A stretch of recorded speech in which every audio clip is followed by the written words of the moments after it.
Hi, it's Miss Perry, and right now I am sitting on the curb in my neighborhood. It's one of the beauties of living in Florida is that nature is all around you. So I was just driving back home from the grocery store and came across a wood stork.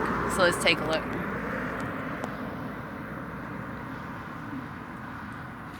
So we're gonna try and follow him without scaring him off. But there is a wood stork. I'm pretty sure it's the only stork species in North America. I also believe they're endangered. Now, check it out.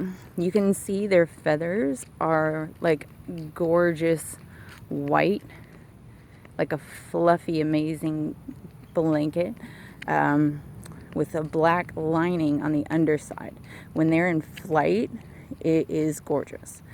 But then, even though their body is fluffy and white, their head, their face, is kind of almost like a vulture head, right? No feathers. It even looks a little scaly. And a very long beak. You can also see here, there's that pretty black lining. Their legs are darkish gray, but their feet are pink. Again, I don't want him to walk away. And I think,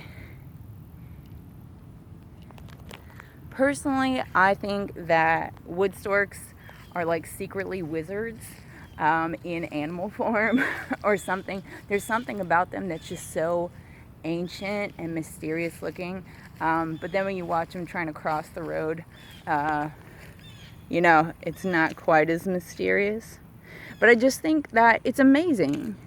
I mean, really, it's amazing that I can drive down the road and see these threatened and vulnerable and endangered species all the time.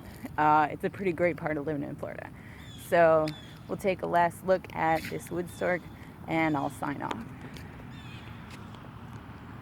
Ooh, you better get out of the road.